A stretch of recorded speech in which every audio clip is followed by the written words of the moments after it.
Good evening, everyone. This is Professor Hill, and this is a short video for our class, Introduction to Ethics, Philosophy 2306 at St. Philip's College. Today's Friday, February the 2nd. We're at the end of week 3, and we're looking at chapter 2 in our textbook, Doing Ethics by Louis Vaughan. And chapter 2 is called Subjectivism, Relativism, and Emotivism. Now, those are 3 of the 4 concepts he says he's going to talk about at the beginning of the chapter, and those are the 3 he actually talks about. The one that he leaves out is objectivism, which he, as we saw, he defines it, just says, this is the one that's true, and then begins a chapter where he's tearing up these other ones. And what they're about, what this chapter's about, is finding a foundation for ethical frameworks. I posted a short video yesterday. I added it to the playlist, which is by Crash Course, and it says meta-ethics, and it talks about how we ground, what's the foundation of our ethical systems. Well, I posted that after I also posted a link to, and straight to the video of episode 1 of Guns, Germs, and Steel, the book by Jared Diamond, which was turned into a special by National Geographic. 3 one-hour parts. I asked you to watch the first 1-hour part of that, which is called Out of Eden, which goes back and traces the history of human beings as they shifted from being hunter-gatherers to becoming farmers. For the first time, they began to have stable food supplies. And that meant the first stable settlements, they turned into bigger and bigger cities and civilizations. And we saw that that happened independently in different places around the globe. The people had spread all around the planet. And then later, after hunting and gathering for hundreds of thousands of years, just relatively recently, 8,000 or 9,000 years ago, people began to plant crops, domesticate animals, begin civilizations. And when they did that, they, of course, developed different ways of doing things, and these different societies spread throughout the world. So you have this happening in the Americas, in China, in India, in the Fertile Crescent in Eurasia, spreading throughout the Mediterranean, Egypt, Greece, Rome. And what you see is, I guess it makes sense that there are different ways of doing things. These different societies have different languages. They have different religions, different architecture and art. And all of those differences reflect the fact that as a society, they're building these things as a group. Lots of these things are socially constructed, meaning it's not the work of just one person, but of this group over time. Now, they're also discovering some things which are universal and objective truths. Things like math. 1 + 1 = 2. Well, that, of course, is the same everywhere around the world because it's not socially constructed. As I said on the video, 2 days ago, it's not like you even get an opinion about that. It's just the way things are. And that's what it means to have something be objectively true and not dependent upon your subjective viewpoint, being an individual, or our cultural, shared, societal viewpoint, because you can't even change that. It's like science discovering gravity and that it pulls at a constant rate. Well, we don't get a vote on that. We can't change that. And, of course, it's exactly the same over time and, of course, society to society. Well, that's what it means to have some things, some principles, some concepts, which are truly valid for everybody. Like I said, 1 + 1 = 2. But that's not true for the things which are socially constructed, like language, like religion, which of course varies greatly. There are very different religions in India and in China and in Europe, because they're a reflection of those people, their history, their culture, their development over time, their experience. Now, I have to tell you, when we get to morality, when we're looking at the philosophical study of morality, which is ethics, we also have to take into account the fact of that diversity. Like I said, we started at the very beginning with the Pew Charitable Trust and their look at global morality and how different it is from place to place. The question is, what are we going to do with that information? How do we make sense of that? Now, there's two basic ways of doing this, and then we'll come back to the chapter.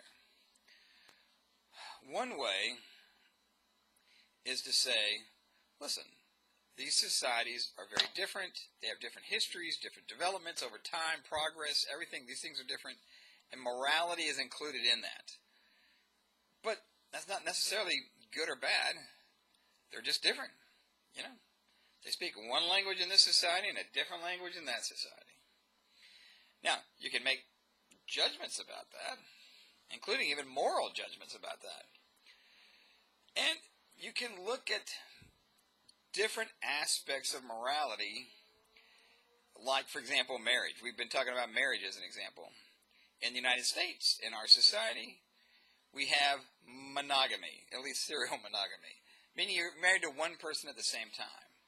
You cannot be married to more than one person at the same time. It's against the law. And that's a reflection of our cultural values. Remember, we talked about Mark Twain and law is sand and custom is rock, where our custom, our values and beliefs say it's one person at a time. You can get divorced and get remarried. If you're widowed, you can get remarried, but it's only one person at a time. Well, there's many other countries around the world where they have polygamy, and men are married to more than one woman at the same time. There's lots of countries where they have 2, 3, 4 wives, and custom, again, dictates that. And in these countries, having more than one wife is considered completely, well, first of all, it's legal, but it's also considered customary. It's just normal. Of course, it's moral. That's just morally accepted. Now, when we step back, as cultural anthropologists have done for years and years, and we describe these things, that's descriptive ethics, right? The fact is, in some societies they have monogamy, some societies they have polygamy. And what relativists do is they say, yeah, we know how and why these things happen and develop. Look at, Jared Diamond's Guns, Germs, and Steel. That's how we get there. If you want to say that it's wrong, like saying, well, no, you shouldn't have monogamy because, I don't know what, that limits people. I don't know why. There's lots of reasons why people historically have developed polygamy. We haven't done that in the United States. But the question is, if you stand within one culture, and going either way, but let's do it like this. If I stand in the United States and I say, well, look, I look overseas and I see other countries where they have polygamy, and if you ask me what's my opinion about that, do I think it's right or wrong, good or bad? I think it's wrong.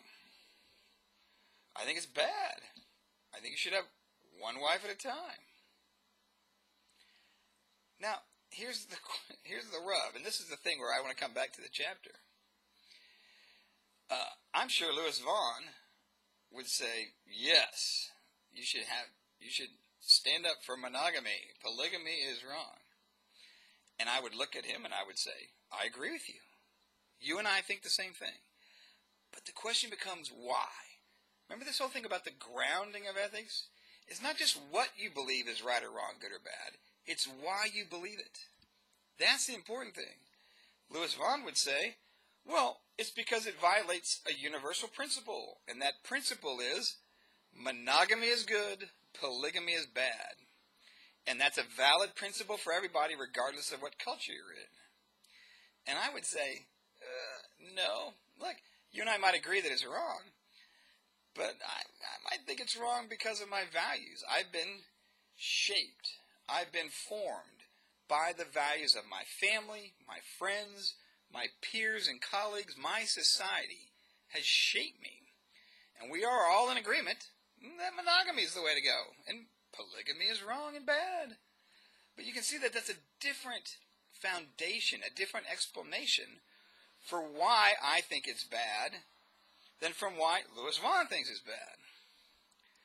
And that's a big difference, actually. Even though we reach the same conclusion, the foundation below it, that's what the grounding, when you do it, metaethics, you engage in this process, looking not just at what people believe descriptively, but what are the principles, what are the foundation and the roots of that?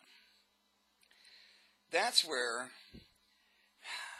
he doesn't talk about it this way, but that's the difference between relativism, which is acknowledging that these things exist descriptively, and then also saying, I might think something's wrong, but it's based upon my values and beliefs and my formation in a society.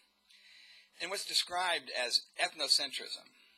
And ethnocentrism is saying, no, look, I have my values and my beliefs, but mine are right. And because mine are right, if you disagree, that means yours are wrong. That's a very different thing. That's like saying, and this happens all the time, you can imagine with religion.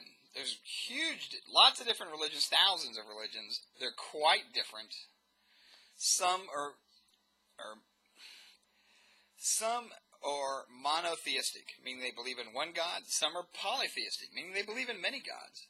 You can't reconcile those two things. You can't just say, oh, well, we all believe in the same God, we just pray different. No, look, those are very different. Throw in atheists just to, round out the field here. And you have what are really irreconcilable differences.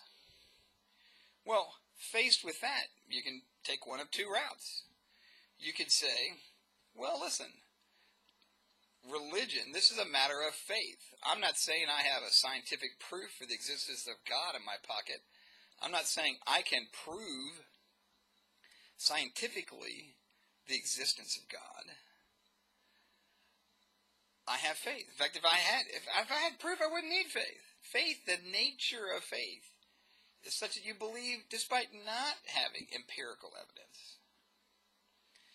Now, because the nature of faith is such that you can believe different things because you're not relying on a shared empirical knowledge of a universal objective truth.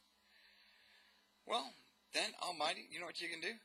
You can have people that believe one thing in one country and a different thing in a different country. And that's the way things are.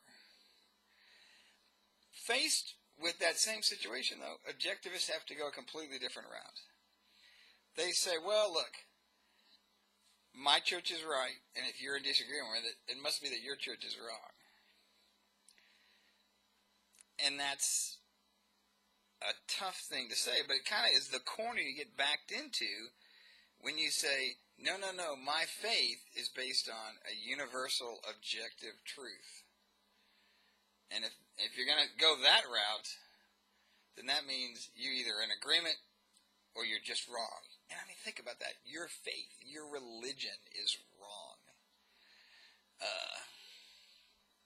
I think that misunderstands the nature of faith, misunderstands cultures, it misunderstands history, certainly the history of religions. And again, that's part of the problem with objectivism and certainly absolutism. He mentions that at the very beginning of our chapter. He mentions absolutism as a problem, but then doesn't talk about it. I'll talk some more about that distinction tomorrow in our next video, which is February the 3rd, Saturday, the day before our next assignment is due. Take care. Keep reading, and keep thinking about these are difficult concepts, I get it, but we're going to walk through this step by step and sort this out, okay? Take care. Bye-bye.